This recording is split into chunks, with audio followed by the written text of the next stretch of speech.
Folks, welcome back. I have your latest home prices and insights for the City of Toronto for week ending November 16th, 2022. All weekend we were on showings. We working with several buyer clients, and the whole weekend, Saturday, Sunday, showing properties. One particular home, an older type home, we went in, the main floor was staged beautifully. It was so nice. We go into the basement. Now it's a finished basement with there's like a TV area, another rec room part, and I mean, it's from the photos on the MLS, basement looked like it was really nice also. But when we got there, all the furniture just seemed out of place. The sofa normally a big beautiful sofa should be in front of the TV. They had this sofa up against the wall. Beside it, they had some boxes kind of scattered that took up a lot of space instead of stacked neatly up or in another storage area. And they had a table, you know, the table with the folding legs that you use sometimes when company comes over just for extra table space. Well, this was leaning up against the wall also, which just seemed a bit weird. Well, as we're walking through the basement, my client's looking for outlets. He's got his own ideas of what he wants to do in the basement.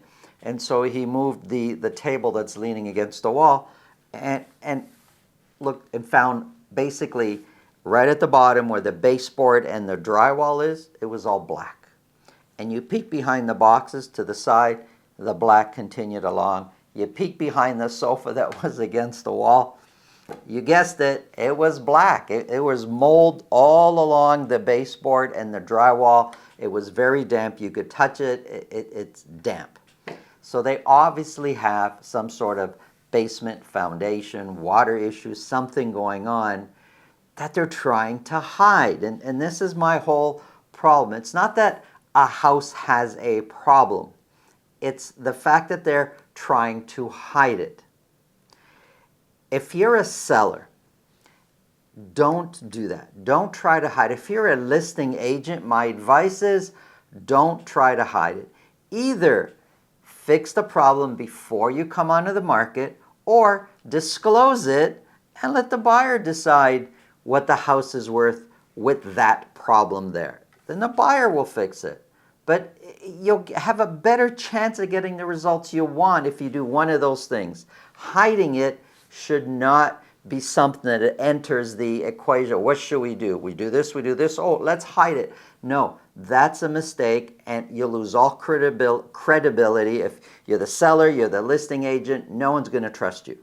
So you should also understand, from experience, I could tell you, if it costs you, the seller, say $10,000 or $20,000 to fix, chances are the buyer is going to discount it $40,000 or $50,000 because they just see the problem so much bigger. Simple thing like painting the walls. It's going to cost you $10,000.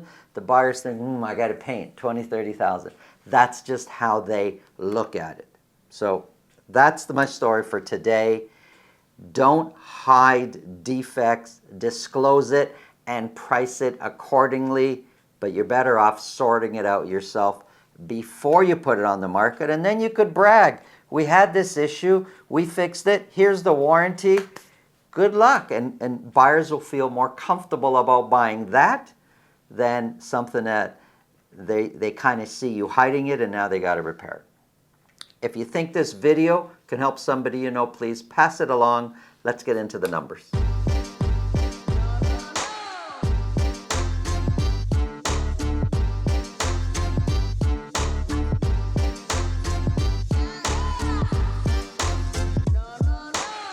If you want to speak with me about your real estate situation, it's really simple. Below this video, in the description, there's a link to my calendar. Click on that, book a time that's convenient for you. This way, I'll know ahead of time and I'll make sure my schedule is organized so we can talk about whatever's on your mind.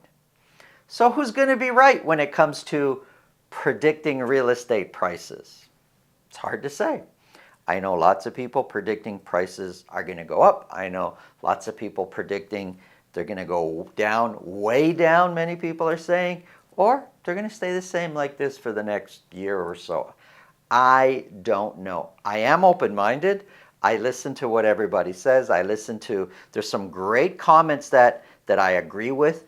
in this YouTube channel here. But one comment, then the other one will contradict it. And I agree with that also because individually they make sense. But it's all part of a bigger picture, and it's so hard to predict. I don't think anybody could predict with any kind of accuracy what's going to happen with our real estate market. And a lot of that has to do with buyer and seller mentality, and you can't put a number on that. And we know there's an appetite for real estate, especially in the GTA. So I don't know what's going to happen, but I take my role here very seriously. I'm showing you what's happening right now with great accuracy. I'm good at it. I don't think most people even know what's happening right now. Let's get into the numbers. Here we have Toronto broken down by week for a whole year. This is just the city of Toronto for detached properties. 124 detached properties were sold for week ending November 16th. 27 of those were at $2 million or more. Average sold price came down just a little bit, came down by $10,000. It is now sitting at $1,566,000. It has been pretty steady over the course of the summer, now well into the fall. There hasn't been too much change there. Compared to last year, the average sold price is 15% lower than last year's average sold price. The median price is 16% lower than last year's median price. Now, the median price is sitting at $1,218,000. The dotted line, that's a 4-week moving average. I use that to help eliminate the peaks and valleys, and it just kind of makes it a little simpler to spot a trend. And if we go back 3 months, say to the first week of September, there hasn't been that much movement either way, up or down, when it comes to average sold price or median price. Looks like median price maybe has come down a bit, but average sold price has been pretty steady.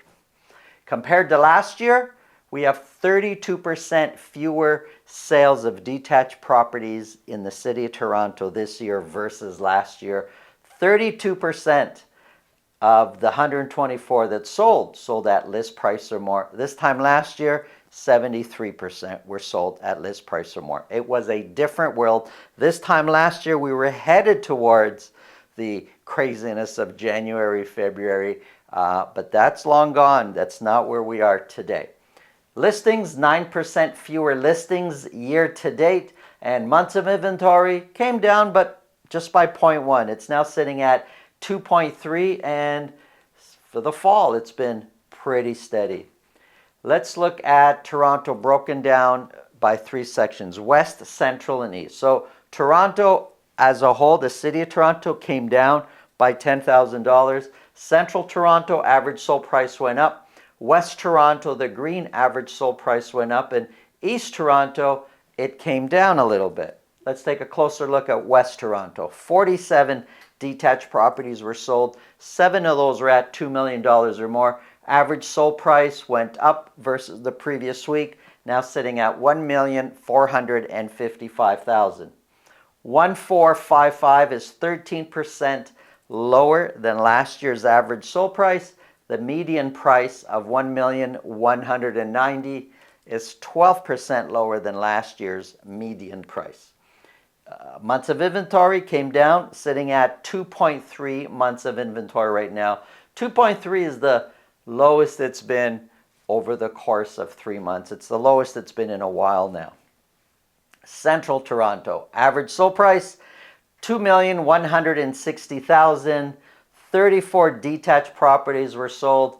Half of those, 17, were at $2 million or more. But just hovering because average sold price is sitting at $2,160,000. $2,160,000 is 18% lower than last year's average sold price. The median price is 8% lower than last year's median price. Median price is sitting at $2,007,000. Months of inventory, 3.5, just approaching the balanced market kind of state in real estate. $2,160,000 we said is the average sold price. East Toronto, 43 detached properties were sold. 3 of those were at $2 million or more. Average sold price came down from the previous week, now sitting at $1,219,000, which is 14% lower than last year's average sold price. The median price of $1,060,000 is 16% lower than last year's median price. 1.4 is the months of inventory, which is quite low. East Toronto, East York, Scarborough. Here's a quick summary. East Toronto normally has the lowest average sold price, the lowest median price, but also the lowest months of inventory and the highest activity. This time it doesn't. 43 were sold. West Toronto, 47. But that's the first time in a long, long time West Toronto has done more sales than East Toronto. Let's take a quick look at semis. 37 detached, semi-detached properties were sold. 5 of those were at $1.5 million or more. Average sold price is now $1,150,000, which is 16% lower than last year's average sold price. The median price for semi-detached is $1,080,000, which is 17% lower than last year's median price. Months of inventory came down from the previous week, sitting at 1.5, and it's been pretty steady at 1.5 now or thereabouts for several months now. And you can see average sold price has also stayed quite steady. Townhouses, freehold townhouses. This is so difficult to put an accurate number just because there's so few sales, and although last week doubled the previous week's sales, so we just sold for the week ending November 16th, we sold 15, which it's doubled in the previous week, but still not a lot. 15 freehold townhouses were sold. None of those were at $1.5 million or more. Average sold price is sitting at $1,101,000, which is 15% lower than last year's average sold price. The median price is 10% higher than last year's median price. Townhouse, it's really, really specific. It's hard to take the number for the average for the whole city just because there's such vast prices when it comes to, and there's not enough sales to really get an accurate number. Months of inventory sitting at 1.6 for freehold townhouses. Condos, 160 condos were sold. 19 were at $1 million or more. Average sold price for condos came down, not so much, about $30,000 or so, came down to $753,000, which is 1% higher than last year's average sold price. Condo's been pretty much, if you just want to look at this for going back 3 months, it's really easy to say condo prices really haven't moved versus last year's prices.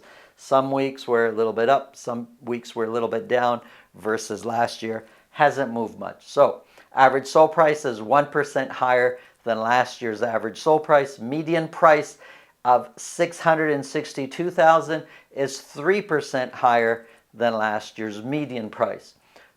Zeroing in on the 4-week moving average, it kind of looks like average sold price very slightly has been heading downward, but very slightly. And the median price, you could see it also. It's almost a straight line, but the difference between here and here is shorter. It's coming down, but not by that much. Year-to-date sales, we have 34% fewer condo sales this year versus last year. Year-to-date, we have 10% fewer listings this year versus last year. Months of inventory is right at the borderline of being a balanced market. It's 3.9. It is very much going to feel like a balanced market in the condo market, also in the detached market. Here's a summary of all the months of inventory. I know lots of people, with the way they're talking about prices, would be expecting months of inventory to be so much higher, talking about it's a buyer's market. It is not a buyer's market. Is it going to be later? I can't predict that. I don't know. But right now it is not a buyer's market. Technically, in a lot of areas, we're still sitting in a seller's market. However, in most areas, it's going to feel very much like a balanced market. Hope you found this information useful. Have an awesome day.